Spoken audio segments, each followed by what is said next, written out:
Agriculture finance की हम बात करते हैं, जिसको आम ज़बान में रूरल क्रेडिट भी कहते हैं। रूरल मीन्स गाँव जो फार्मर को आप देते हैं। एक रूरल होता है, एक अर्बन होता है। रूरल का मतलब है कि देहाती है और अर्बन का मतलब है शहरी है। अब ये रूरल क्रेडिट जो है ये प्रोवाइड करते हैं, कौन करता है जी? ये रूरल क्रेडिट प्रोवाइड करते हैं डिफरेंट बैंक्स, फाइनेंस बैंक्स जो हैं, एग्रीकल्चर बैंक्स जो हैं, ये प्रोवाइड करते हैं। अब मैं इधर आपको 2 टर्म्स बताऊँगा, एक तो एग्रीकल्चर फाइनेंस है और एक एग्रीकल्चर क्रेडिट है। अब इन दोनों में डिफरेंस क्या है? इन दोनों में बेटा डिफरेंस ये है कि एग्रीकल्चर फाइनेंस जो है, ये ऑन फार्म और ऑफ फार्म एक्टिविटीज़ जो हैं, वो जो फार्मर को सपोर्ट करने के लिए ये फाइनेंस, ये टर्म इस्तेमाल की जाती है। ये फाइनेंस लोगों को प्रोवाइड किया जाता है। मतलब एग्रीकल्चर फाइनेंस उस चीज़ को कहते हैं, जो फार्म एक्टिविटी चलाने के लिए भी ये पैसा दिया जाता है, और अगर किसान के घर में कोई मसला है, उसकी बेटे की शादी है, उसके और कोई मुसीबत आ गई है, कोई और मसला बना है, तो उसको भी फंड प्रोवाइड करने के लिए एग्रीकल्चर फाइनेंस उस ज़ुमरे में आएगा, उस कैटेगरी में आएगा। अब इसमें है क्या है? इसमें आपकी इनपुट, आपको बीज चाहिए किसान को खाद चाहिए, प्रोडक्शन उसने को करनी है किसी चीज़ की, उसने डिस्ट्रीब्यूशन करनी है, उसने होलसेल प्रोसेसिंग करनी है या मार्केटिंग करनी है। तो उसके लिए जो पैसा है वो एग्रीकल्चर फाइनेंस जो डिवीजन है वो प्रोवाइड करेगी। मतलब ये फार्मर को इन फार्म और आउट फार्म, फार्म के अंदर भी और फार्म के बाहर भी जो उसकी ज़रूरियात होंगी, उसको देने के लिए ये एग्रीकल्चर फाइनेंस उसकी मदद करेगी। एग्रीकल्चर फाइनेंस में बहुत सारे बैंक्स भी हैं, जिनमें ZTBL है, माइक्रो फाइनेंस बैंक हैं, और भी आजकल HBL आपका जो हबीब बैंक लिमिटेड है, वो भी आपको लोन प्रोवाइड करता है फार्मर्स को। ठीक है। अच्छा जी, चलें एग्रीकल्चर क्रेडिट की अब हम बात करते हैं। एग्रीकल्चर क्रेडिट जो है ये सिर्फ और सिर्फ एग्रीकल्चर क्रेडिट जो है, एग्रीकल्चर फाइनेंस तो इन और आउटसाइड दोनों फार्म पे एक्टिविटीज का फार्मर की मदद के लिए होता है, जबकि एग्रीकल्चर क्रेडिट जो है ये सिर्फ और सिर्फ जो क्रेडिट है उसकी जो ग्रोथ एग्रीकल्चर डेवलपमेंट सेक्टर की, सिर्फ उसके लिए ये इस्तेमाल किया जाता है। For example credit for production of wheat, cotton, rice and seed fertiliser. मतलब कि सिर्फ फार्म पे जो एक्टिविटी हो सकती है, फसलें उगाने वाली, फसलें काश्त हार्वेस्ट करने वाली, फसलों को मिल में ले जाने वाली, वो एक्टिविटी जो है ना वो यही परफॉर्म करेगा। किसी को बीज लेकर दे दिया, किसी को और सारे मामला दे दिए। ठीक है। एग्रीकल्चर फाइनेंस जो है ये एग्रीकल्चर जो फाइनेंस है, इसकी एग्रीकल्चर फाइनेंस का मतलब ये है कि वो प्रोविजन ऑफ फार्म एक्टिविटी कि जिसमें एग्रीकल्चर फाइनेंस आप पैसा प्रोवाइड करते हैं, आप फंड प्रोवाइड करते हैं फार्मर को उसके फार्म एक्टिविटी को चलाने के लिए भी और आउटसाइड फार्म भी। ठीक है। जबकि जो एग्रीकल्चर क्रेडिट है ना, वो सिंपली उसको जो फार्म, सिर्फ और सिर्फ फार्म पे मदद करने के लिए जो पैसा प्रोवाइड किया जाएगा वो एग्रीकल्चर फाइनेंस, एग्रीकल्चर क्रेडिट में आता है। ठीक है। किसी को बीज ले दिया, किसी को गंदम ले दी, किसी को कपास ले दी, किसी को फर्टिलाइजर ले दिया, किसी को ट्यूबवेल वगैरह लगवा दिए, उसके लिए जो फंड प्रोवाइड किया जाएगा वो एग्रीकल्चर क्रेडिट की जुमरे में आएगा। जी ये नेक्स्ट स्लाइड कीजिएगा प्लीज। जी अब हम बात करते हैं रूरल क्रेडिट की। जो रूरल क्रेडिट है, जिसकी मैंने अभी आपको पहले जो कुछ बताया भी है कि ये स्पेशली ये वो लोन है, ये दोनों वो लोन उस तरह का लोन है जिसमें आप एग्रीकल्चर और नॉन एग्रीकल्चर इक्विपमेंट खरीदने के लिए आप फार्मर को देते हैं। एक तो उसने एग्रीकल्चर इक्विपमेंट खरीदना है कि उसने आपको प्रोवाइड करनी है खाद। फॉर एग्जांपल किसी बंदे को खाद चाहिए, फर्टिलाइजर चाहिए, तो वो उसको भी एक रूरल क्रेडिट प्रोवाइड किया जाएगा। ये नीचे उसकी एग्जांपल दी हुई है। Credit for improvement of rural transport and communication, कि अगर रूरल ट्रांसपोर्ट और कम्युनिकेशन, किसी गांव को किसी बस की जरूरत है, ट्रांसपोर्ट की जरूरत है, तो उसको प्रोवाइड क्या रूरल क्रेडिट की फॉर्म में आएगा। अब credit for betterment of education and health facilities in rural areas, के जो हेल्थ फैसिलिटीज जो रूरल एरिया में प्रोवाइड की जाएगी, उसके जुमरे में भी उस जो पैसा लगेगा, जो फंड आएगा, उसको रूरल क्रेडिट कहते हैं। अब है एग्रो बेस्ड इंडस्ट्रीज, छोटी छोटी इंडस्ट्रीज बनानी है, किसी ने कपास से बनौला वगैरह, खल वगैरह बनानी है, तो किसी ने चावल से कुछ बनाना है, किसी ने गंदम से आटा बनाना है, तो वो जो एग्रो बेस्ड इंडस्ट्रीज है जो उसी एरिया में होगी, उसी फार्म पे होगी, उसे कहते हैं रूरल क्रेडिट। ये नेक्स्ट करें जरा जी। ये एग्रीकल्चर फाइनेंस की एक एग्जांपल है, एग्रीकल्चर फाइनेंस की एक किस्म है।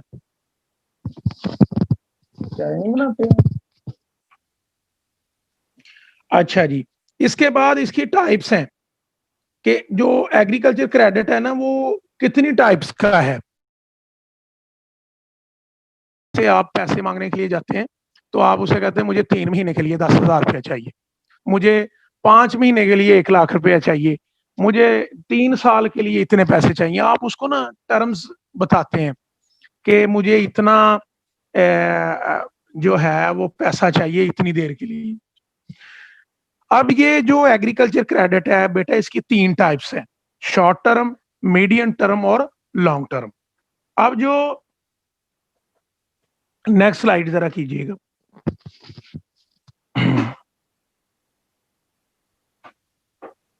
हाँ जी, जो शॉर्ट टर्म क्रेडिट है आमतौर पे इसका जो स्पेसिफाइड जो टाइम होता है वो तकरीबन 1 साल होता है। और किस लिए दिया जाता है? बीज खरीदने के लिए, खाद खरीदने के लिए, या पेस्टिसाइड खरीदने के लिए। ठीक है, मैं ज्यादा मीडियम उर्दू इसलिए इस्तेमाल करता हूँ कि क्योंकि आपका फर्स्ट सेमेस्टर है, तो आपको जरा ध्यान से पता चल जाएगा कि क्या टर्म यूज हो रही है और क्या इसका हम पढ़ रहे हैं। मीडियम टर्म क्रेडिट जो है, मोस्टली इसका जो पीरियड है वो 1 साल से 5 साल तक होता है। और ये किस लिए होता है? किसी किसान ने कोई जानवर खरीदना है, भैंस खरीदनी है, गाय खरीदनी है, कोई और बछड़ा खरीदना है, ठीक हो, बैल खरीदना है उसने अपने हल चलाने के लिए, दूध बेचने के लिए, या उसने जो मेंटेनेंस रिपेयर करनी है, ट्यूबवेल खराब हो गया जी, उसको पैसे चाहिए, तो वो इस क्रेडिट में आएगा, मीडियम टर्म क्रेडिट में, कि मेंटेनेंस है, मरम्मत करवानी है उसने। इसके बाद लॉन्ग टर्म क्रेडिट है, तो लॉन्ग टर्म क्रेडिट का जो है ना 5 साल के से ज्यादा अरसा के लिए जो है, मतलब आप कर्जा समझ लेंगे इसको, कर्जा जो लिया जाता है, जो दिया जाता है, उसको लॉन्ग टर्म क्रेडिट कहते हैं। आमतौर पे जो ट्यूबवेल्स वगैरह लगवाने के लिए जो पैसा मिलता है, नया ट्यूबवेल लगाने के लिए, या आपने को लैंड की इंप्रूवमेंट करनी है, लेजर लेवलिंग करवानी है, या और कोई इक्विपमेंट यूज करना है, तो उसको इस्तेमाल करने के लिए उसके लिए लॉन्ग टर्म क्रेडिट होता है। ये जो इस्लामिक बैंक है उसको रिबा कह देते हैं, काइबर रेट कह देते हैं, इंटरेस्ट रेट कह देते हैं। ये जो नॉन इस्लामिक बैंक है, कन्वेंशनल बैंकिंग जो है, सूद वगैरह जो है, ठीक है, सूद ही कहते हैं उसको। ठीक है, अच्छा जी। अब जो प्रॉब्लम्स हैं एग्रीकल्चर क्रेडिट के, एग्रीकल्चर क्रेडिट का सबसे बड़ा प्रॉब्लम है कि लोग ले लेते हैं, वापस नहीं करते। इसकी रिकवरी बहुत थोड़ी है। किसान ने लिए होते हैं, वो कहता है यार ये तो पैसे अब वापस ही नहीं होने, ठीक है, वो पैसे वापस नहीं करता क्योंकि उसकी पहले गुजरों का जो है वो बड़ी मुश्किल से हो रहा। दूसरा ये है, ये लो रेट ऑफ लोन रिकवरी है कि लोग ले लेते हैं, ये बड़े बड़े जागीरदार भी लेते हैं, तो वो वापस नहीं करते। उसके बाद है लैक ऑफ एक्सपर्ट स्टाफ। जो हमारे पास स्टाफ है ना ये लोन देने वाला, वो देखता ही नहीं है कि कौन हकदार है, किसको मिलना चाहिए और किसको नहीं मिलना चाहिए। वो कहते ठीक है जनाब, इसने हमें अच्छी रोटी खिलाई है, अच्छे इसने हमें गिफ्ट भी दिए हैं, साथ कमीशन भी दे रहा है, इसको लोन दे दे। अब गरीब आदमी किसान उधर ही रह जाता है। उसके बाद है कॉम्प्लिकेटेड प्रोसीजर, अब जो लोन लेने का जो प्रोसीजर है ना, ये बड़ा मुश्किल है। अब मैं आपको एक इसका बताता हूँ तरीका कि ZTBL ज़री तरक्याती बैंक जो है ना, ये हर शहर में है। फैसलाबाद में लाइड हॉस्पिटल के सामने है। फैसलाबाद में लाइड हॉस्पिटल के सामने जो ज़री तरक्याती बैंक है, बंदा उधर पहले जाता है, एक फॉर्म फिल करवाते हैं, उसके बाद उसकी एक पासबुक बनती है। पासबुक मीन्स वो 8, 10, 20 सफ़े की एक ना पासबुक होती है। उसके ऊपर वो उसकी सारी डिटेल होती है कि कौन सा खेवट नंबर है, कौन सा खेवट मीन्स के कौन सा किला नंबर है, कौन से मरबे का नंबर है, ये मरबा कौन सा है, इसका ऑनर कौन सा है। फर्द लें जाके पटवारी से, तहसीलदार से उसकी तस्दीक करवाएं। दोबारा फिर एक टीम आपके गांव में आती है जो फार्मर के बारे में इंफॉर्मेशन लेती है कि किसी बैंक का डिफॉल्टर तो नहीं है, पहले किसी का कर्जा तो नहीं देना। इस तरह के बड़े मसाइल हैं। तो वो बंदा जो है ना, वो लोन लेते लेते एंड पे कह देता है, कहता है यार बड़ा बराए मेहरबानी मुझे माफी दे दो, मैंने लेना ही नहीं है, ठीक हो गया। तो इस तरह के बड़े मसाइल हैं। वो बड़ा कॉम्प्लिकेटेड प्रोसीजर है, मुश्किल काम है, ठीक है। ओनली इन बिग सिटीज, ये सिर्फ बड़े शहरों में दिया जाता है, छोटे शहरों में भी ये नहीं है, ठीक है। उसके बाद duplication of the lending agencies. अब जो आपको कर्जा दे रही है ना, उसकी जो डुप्लीकेशन है वो बहुत है। अगर एक आपने कर्जा किसी से ले लिया ना, तो वापस लेने के लिए कोई फ्रॉडिया आपके पास चला जाता है कि मैं फलां बैंक से आया हूँ, वो इंफॉर्मेशन कहीं ना कहीं से हैक कर लेते हैं। इसका भी बड़ा इशू है। उसके बाद है फंड बहुत कम है। स्कारसिटी ऑफ फंड्स का मतलब है लोगों की डिमांड बहुत ज्यादा है लेकिन फंड बहुत कम है, ठीक है। उसके बाद है non availability of for tenants. जो टेनेंट्स हैं उनकी नॉन अवेलेबिलिटी बहुत है कि मोस्टली जो है ऐसे लोग मिल जाते हैं जो जो काम ही नहीं करने वाले होते, फंड ले लेते हैं और फार्म पे ऐसे बस इधर चलाई उधर चलाई और दिया कुछ भी ना। उसके बाद है लैंडलॉर्ड फॉर डिफॉल्टर्स, जो मैंने पहले बात की कि लैंडलॉर्ड है, बड़े बड़े बड़ी बड़ी जमीनों के मालिक हैं, वो ले लेते हैं कर्जा, बाद में कहते हैं चलो जी छुट्टी करें, पैसे वापस ही नहीं करते। पावर्टी ऑफ फार्मर, जो पावर्टी है ना, गरीब गुर्बत है, किसान बेसिकली पाकिस्तान में गरीब है।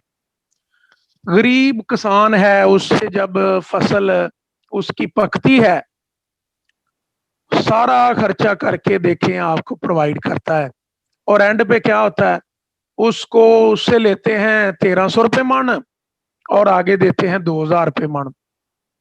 तो अब मन के पीछे, एक मान के पीछे अब वो 700 रुपया कमा रहा है। और कौन कमा रहा है? वही मिडिल मैन, वही ब्रोकर, वही जो इन्वेस्टर है, वही जो लूटने वाला है।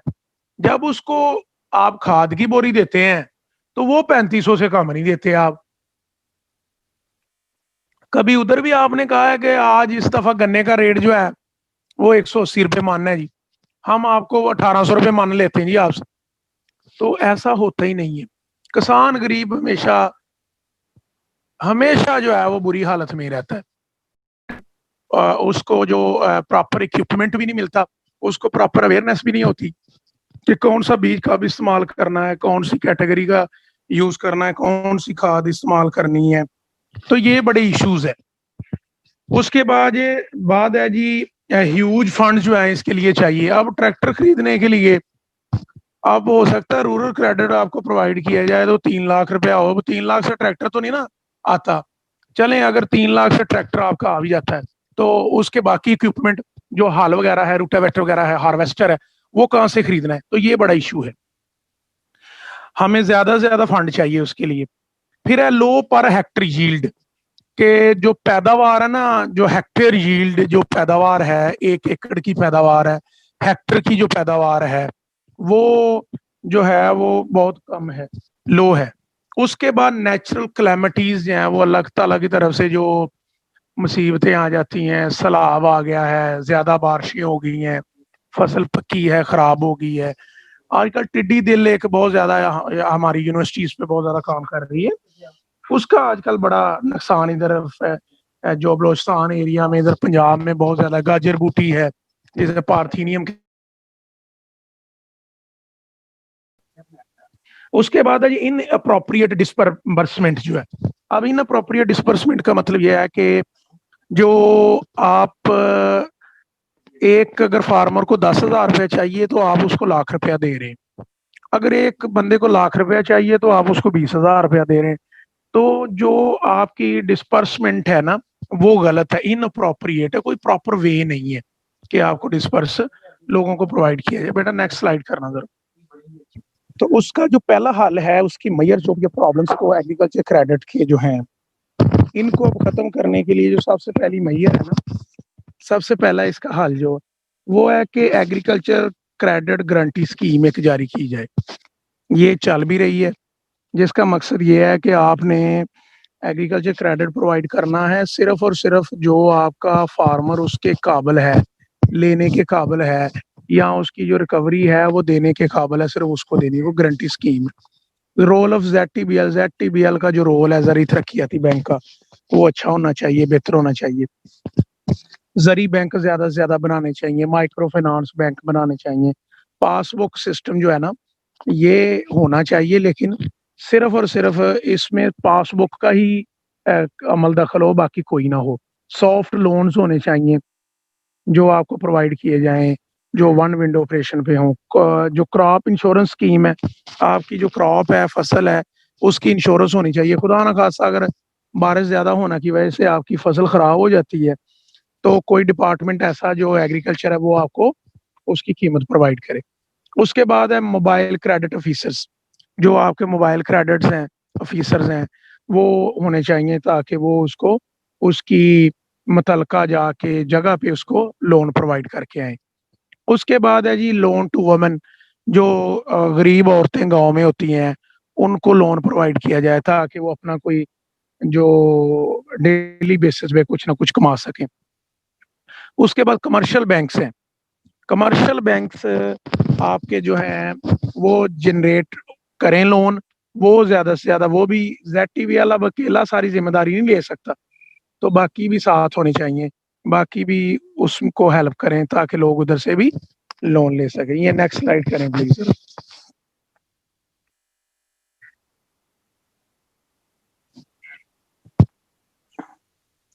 जी, अब जो सोर्स ऑफ रूरल क्रेडिट है, कहाँ से आपको रूरल क्रेडिट मिल सकता है, इसमें सबसे पहले है प्राइवेट मनी लेंडर्स, जो कुछ लोग खुद ही लोगों को लोन प्रोवाइड करते हैं सूद पे।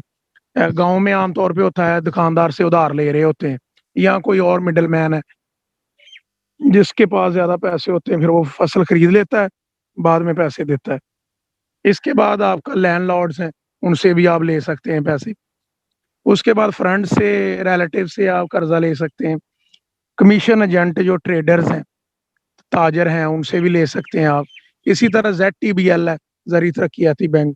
कोऑपरेटिव्स हैं, कोऑपरेटिव बैंक्स वगैरह, उनसे भी ले सकते हैं। कमर्शियल बैंक से भी आप ले सकते हैं। डोमेस्टिक प्राइवेट बैंक से भी आप पैसे ले सकते हैं।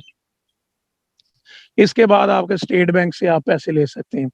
ठीक है, तो स्टेट बैंक भी आपको लोन प्रोवाइड कर सकता है। ये सोर्स हैं, सोर्स का मीन जहाँ से जराए हैं, जहाँ से आप लोन ले सकते हैं। जी नेक्स्ट स्लाइड करें जरा।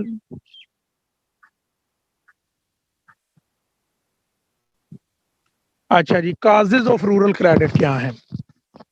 काजेज का मतलब ये है कि कौन सी वजह है जिसकी वजह से लोन लेना पड़ता है। वजह क्या है? पहला काज ये है कि आप एग्रीकल्चर सेक्टर में मैकेनाइजेशन करना चाहते हैं। कोई हल खरीदना चाहता है, कोई ट्रैक्टर खरीदना चाहता है, कोई हार्वेस्टर खरीदना चाहता है, उसके लिए लोन लिया जाता है। नेचुरल क्लाइमेटी, अल्लाह ताला की तरफ से कोई आफत आ जाती है, उससे जो नुकसान होते हैं उसका अजाला करने के लिए, स्टेबल होने के लिए, पाँव पे खड़े होने के लिए फार्मर लोन लेता है। उसके बाद गरीब है, इनपुट कैटल्स, इनपुट फर्टिलाइजर, बीज वगैरह फर्टिलाइजर लेने के लिए लोन लेता है, या कोई किसी ने कोई खरीदना है, जानवर खरीदना है, बैल खरीदना है, गाय भैंस, या कोई और चीज खरीदनी है, ये purchase of inputs and cattle. उसके बाद मार्केट इम्परफेक्शन है। बाद औकात आपने गन्ना पैदा कर लिया, गन्ना लेने वाला ही बंदा कोई नहीं है, अगर ले रहे हैं तो कम प्राइस पे ले रहे हैं, तो मार्केट खराब है, इस वजह से भी रूरल क्रेडिट आपको लेना पड़ता है। वाटर शॉर्टेज है, वाटर शॉर्टेज का भी इश्यू होता है। फिर है जमीन की प्राइस बहुत ज्यादा हो जाती है, उसके लिए भी आपको लोन लेना पड़ता है। बैरन लैंड है, बंजर लैंड आपकी है जहाँ पे कुछ नहीं उग रहा, उसको आप जरखेज बनाने के लिए, ट्यूबवेल के लिए लोन लेते हैं, ट्रैक्टर के लिए लोन लेते हैं, लेजर लेवलिंग के लिए लोन लेते हैं। उसके बाद अनप्रोडक्टिव एक्सपेंडिचर्स, कुछ ऐसे एक्सपेंडिचर्स होते हैं जिनको हम प्रोडक्टिव नहीं कह सकते, अनप्रोडक्टिव। फॉर एग्जांपल, फार्म पे काम करते कर हो गया, कोई और मुसीबत ऐसी आ गई है, ठीक है, तो वो अनप्रोडक्टिव है, उसको ठीक करवाने के लिए आप लोन लेते। कॉबवेब थ्योरम है, कॉबवेब थ्योरम मैंने आपको पहले भी पढ़ाया था। ये एक साइक्लिकली एक फिनोमेना है जिसमें अप्स एंड डाउन्स आपकी एग्रीकल्चर जो फसलें हैं उनके बारे में, एग्रीकल्चर बिजनेस के बारे में, यील्ड के बारे में, कि कभी बहुत ज्यादा हो जाती है, कभी कम हो जाती है, तो उसके लिए भी आपको लोन लेना पड़ता है। नेक्स्ट स्लाइड करें जरा जी।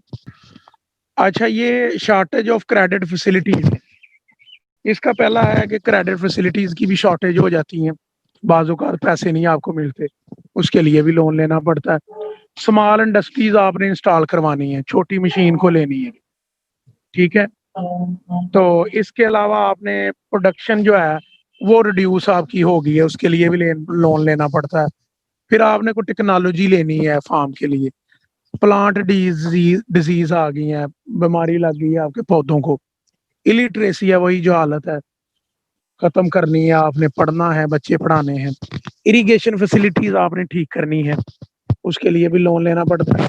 इंडस्ट्रियल गुड्स आपने खरीदने हैं, ठीक है, जो मैंने पहले बात की वो आपने ट्रैक्टर खरीदना है, हार्वेस्टर है, ठीक है, उसके लिए भी आपको लोन लेना पड़ता है। नेक्स्ट स्लाइड करेंगे। सर मैंने अलाउ कर दिया, आप कर सकते हैं खुद को अनम्यूट।